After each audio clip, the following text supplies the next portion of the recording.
안녕하세요. 오늘의 3분 큐티입니다. 오늘 말씀은 아가서 2장 15절에서 17절 말씀입니다. 우리를 위하여 여우 곧 포도원을 허는 작은 여우를 잡으라. 우리의 포도원에 꽃이 피었음이니라. 나의 사랑하는 자는 내게 속하였고 나는 그에게 속하였구나. 그가 백합화 가운데 양떼를 먹이는구나. 나의 사랑하는 자야, 나를 기울고 그림자가 갈 때에 돌아와서 베데르 산에서의 노루와 어린 사슴 같아여라. 아멘. 오늘 말씀의 제목은 작은 여우를 잡으라 이란 말씀입니다. 15절에 보면은 포도원을 허는 작은 여우를 잡으라는 말씀입니다. 큰 여우를 잡으라 하지 않고 큰 늑대가 들어오는 것을 막으라 하지 않고 작은 여우를 잡으라고 했습니다. 우리의 믿음의 사람들이 마귀의 유혹에 빠져 영과 육신을 망하게 되는 것은 작은 죄로부터 시작된다는 것이죠. 그러므로 작은 죄를 경계하라는 것입니다. 여기에서 포도원은 우리의 마음입니다. 우리의 마음에 의심이 들어오고 불신이 들어오고 미움이 들어오는 그 여우를 잡지 못해서 타락하고 멸망하게 되는 경우를 많이 보게 됩니다.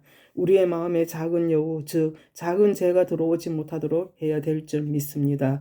그리고 포도원은 우리의 가정입니다. 겨울도 지나고 비도 그쳤고 이 두 연인은 겨울의 인내와 아픔이 있었기 때문에 봄의 즐거움을 만끽할 수가 있었습니다. 겨울은 정화의 계절입니다. 겨울은 추워야 애벌레가 죽습니다. 신앙의 겨울, 인생의 고난을 통해서 인간은 정화되어 가는 것입니다. 그래서 우리의 신앙생활의 겨울은 화창한 봄을 맞이하기 위해 꼭 통과해야 될 줄 믿습니다. 그리고 작은 여우가 들어오지 못하도록 기도로 경계해서 지켜야 될 줄 믿습니다. 그러면 여우를 잡는 비결은 무엇입니까?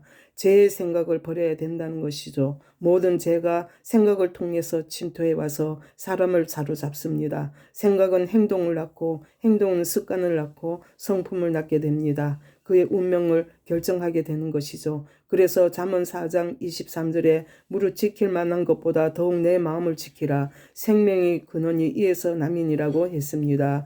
그리고 악은 모든 모양이라도 버려야 합니다. 죄악은 작은 것이라도 용납하지 못하고 또 흉내내서는 안 될 줄 믿습니다. 우리가 악한 깨에 빠지면은 작은 여우가 못 들어오게 하려면은 우리가 악한 깨에 빠지지 않고 작은 여우가 못 들어오게 하려면은 하나님의 말씀을 듣고 묵상하고 그래서 복 있는 사람은 악인의 깨를 쫓지 않고 죄인의 길에 서지 않고 오직 여호와의 말씀에 주야로 묵상하는 것입니다. 그리고 항상 기도해야 될 줄 믿습니다. 예수님께서도 시험에 들지 않게 기도하라고 했습니다. 죄를 이기고 마귀를 이기려면 우리는 기도해야 된다는 것이죠. 그리고 우리가 진실된 마음으로 우리를 하나님을 믿어야 될 줄 믿습니다. 미지근한 물은 세균이 잘 번식합니다.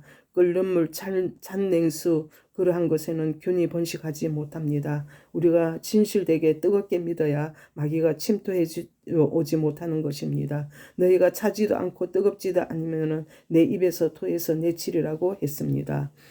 우리가 예수를 잘 믿다가도 실족하는 사람들은 처음에는 예배를 잘 드리다가 그러다가 한 번, 두 번 빠지다가 결국은 실족하게 됩니다.